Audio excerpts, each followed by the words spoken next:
Olá pessoal, hoje iremos falar sobre o teorema de Virial para o caso não estacionário. Bem, supondo um sistema de n partículas, que pode ser um aglomerado de estrela, galáxia ou ou partículas de um certo recipiente, né? Cada uma com massa mi, posição ri e velocidade ri, r.i, certo? A interação entre essas partículas, elas se dão a partir da atração gravitacional. E pela gravidade de Newton, temos a seguinte expressão. A gravidade newtoniana é dada da seguinte forma, né? Aqui R dois pontos, né, é igual G, a parte da massa, né, nesse caso aqui para as I partículas, vezes o vetor dividido por um vetor a terceira. Ou então poderia ser feito, né, um vetor dividido por um vetor a segunda, né? É só uma notação de escrita aqui, onde esses RJ menos RI é esse Rzão. É o vetor, nesse caso aqui, um vetor resultante entre a interação de uma partícula e uma outra. Por exemplo, aqui é as coordenadas, né? É o referencial das coordenadas. Bem, o centro das coordenadas da origem das coordenadas até a partícula mj, temos o vetor rj, e até a partícula mi temos o vetor ri, onde o vetor resultante da interação da partícula mi com a partícula mj é r. Ou seja, esse vetor rj é igual à soma do vetor ri mais o vetor r, rzão, como explicitado aqui, certo? Bem, aqui está de forma vetorial e de modo que I tem que ser diferente de J. Se o sistema é isolado, né, ou seja, que a interação gravitacional é devido a contribuições externas ao sistema, ela deve ser insignificante ou deve ser nula. Dessa forma, a energia potencial gravitacional para o sistema de n partículas é dado pela seguinte expressão, né? A energia potencial gravitacional é menos g sobre 2, né, as massas, né, o produto das massas, isso para i partículas, né, e n partículas, dividido pelo vetor, certo? Bem, o termo um meio aqui, ele aparece para que não seja contados contribuições duplicadas. Por quê? Bem, para duas partículas, veja só, temos a contribuição dessa, por exemplo, dessa aqui com essa.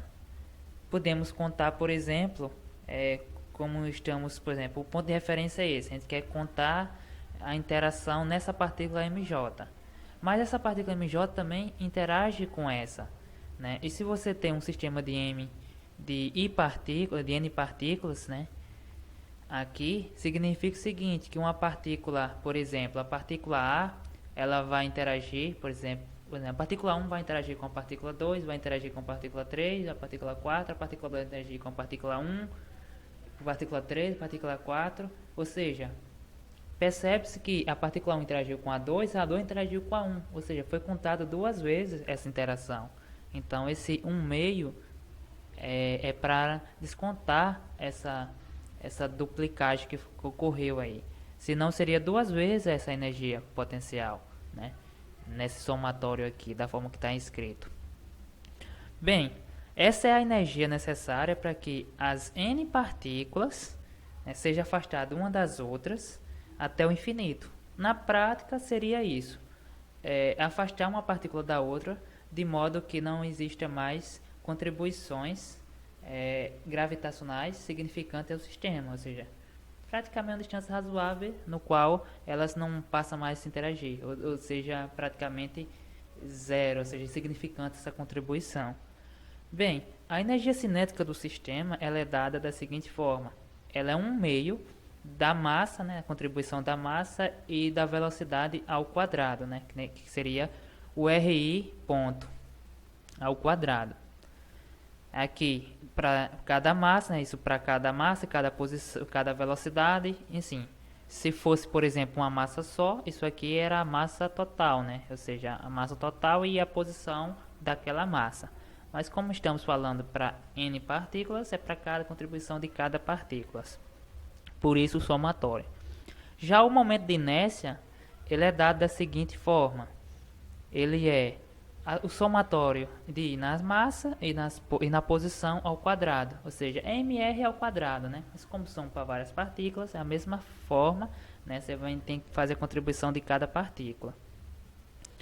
O interessante é que a segunda derivada do momento de inércia pode ser relacionada com a energia cinética e a energia potencial, certo? Bem, a primeira derivada lá, temos mr i ao quadrado, que a gente deriva vai ficar 2r, só que a derivada regra do que tem dentro, né, vai ficar nessa parte r ponto, certo? Ou seja, vai criar uma velocidade aqui. Se a gente derivar duas vezes essa expressão, derivar de novo essa expressão, o que acontece? Né? A derivada do primeiro, repete o segundo, agora repete o primeiro e derivada do segundo. Então aqui tem dois pontos, né? Igual, né? Só reescrevendo, isso aqui virou ao quadrado, r ponto ao quadrado, né? E mais ri escalar, né? Ou vezes ri 2 pontos, né? Bem, ele pode ser reescrito dessa forma, dessa expressão aqui, de modo que, se a gente volta na expressão anterior da energia cinética, 1/2 somatório na massa e velocidade ao quadrado. Se a gente volta aqui, a gente percebe que aqui tem somatório na massa e velocidade ao quadrado, ou seja, r ponto ao quadrado. Então, significa que nós temos duas vezes a energia cinética. Como tem um 2 aqui, virou 4, certo? E essa expressão a gente vai desenvolver adiante. Bem, lembrando lá da aceleração gravitacional, né, que é aqui, né, o vetor da aceleração, lá da expressão 1, a gente substituir ela, a gente tem essa expressão aqui, né, que a gente tinha a aceleração, a gente substituiu ela aqui com esse g, então essa expressão, esse termo virou esse aqui. Bem, a gente pode trocar, né, os índices, trocar I por J, a gente pode reescrever dessa forma. E, obviamente, se a gente faz isso, o somatório na soma em I também deve ser igual ao somatório em J, certo? Ainda podemos reescrever esse somatório em I da seguinte maneira, né? 1/2 do somatório da massa em I e o somatório em J. Porque aqui nós estamos fazendo o seguinte, imagina uma quantidade, a gente está dizendo que 1/2 dessa quantidade mais 1/2 dessa quantidade é igual a uma quantidade. É só uma manipulação algébrica, porque isso irá facilitar nossos cálculos adiante.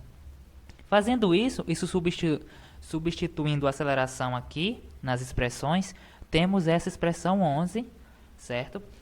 Onde aqui o RJ menos RI, o módulo disso a terceiro, né? Isso significa que ele pode ser reescrito assim. O módulo dele é ao quadrado vezes o módulo, né? Pode ser reescrito dessa maneira, sendo que algo ao quadrado, seja o módulo ou não, ele também é algo, ele pode ser reescrito como quadrado normal, porque módulo ao quadrado, ele vai ser o módulo, entendeu? Algo ao quadrado é o módulo, é igual ao módulo, né? Então a gente pode reescrever assim, de modo que aqui temos o quadrado da diferença. Logo, RI ao quadrado, né, que é o quadrado do primeiro, mais o quadrado do segundo, menos duas vezes o primeiro pelo segundo, né? Bem, já essa expressão aqui de dentro, da expressão 11, a gente pode reescrever dessa forma, ó. RI vezes RJ, tem aqui, RI vezes menos RI dá menos RI ao quadrado. RJ vezes RI dá RJ vezes RI. RJ vezes menos RJ dá menos RJ ao quadrado. Logo aqui temos que é o negativo dá o quadrado da diferença, que é igual a essa expressão aqui, exceto o sinal menos que apareceu. Dessa maneira, a gente pode reescrever essa expressão aqui dessa forma, né? Ou seja, toda essa aqui embaixo na expressão 15 fica mais nítido mostrar isso. Aqui temos algo ao elevar ao cubo, né? Eu tenho um módulo de alguma coisa ao cubo, sendo que isso aqui deu ao quadrado, multiplicando essa e somando, isso aqui dá uma expressão, o quadrado da diferença, que aqui embaixo a gente fez lá naquela expressão anterior, o quadrado da diferença vezes o módulo, né? Ou seja, a gente reescreveu aqui que o cubo aqui poderia ser reescrito dessa forma. Onde esse quadrado a gente cortou com o quadrado que estava em cima, então virou apenas a parte do módulo elevado de grau 1 apenas, né? E surgiu esse sinal como a gente mostrou anteriormente. Logo, essa expressão aqui virou isso. Logo, esse somatório inteiro com as massas aqui virou isso aqui com essas massas. E surgiu o sinal de menos lá da expressão. Mas se a gente reparar logo no início, isso aqui é a energia potencial gravitacional, certo? Dessa maneira, já tínhamos que a derivada segunda do momento de inércia era 4 vezes a energia cinética mais 2 vezes essa expressão que a gente acabou de encontrar e que ela é a energia potencial gravitacional. Ou seja, dessa maneira, aqui está a relação do teorema de Virial, né, para o caso não estacionário. O teorema de Virial para um caso não estacionário é a derivada segunda do momento de inércia é igual 4 vezes a energia cinética mais 2 vezes a energia potencial. Se a gente estiver falando de um caso em equilíbrio, em um caso estacionário, significa que o momento de inércia ele é constante. Dessa maneira, a derivada primeira e segunda é zero. Logo, temos o teorema de Virial convencional, que geralmente é usado na literatura, que é a energia cinética ela é menos 1/2 da energia potencial. Mas o caso geral é essa equação 17 aqui, e não a 18, como geralmente é encontrado na literatura, certo? Aqui foram as referências utilizadas para a elaboração desse conteúdo. Se gostou do conteúdo, inscreva-se no canal, assine as notificações, e é isso.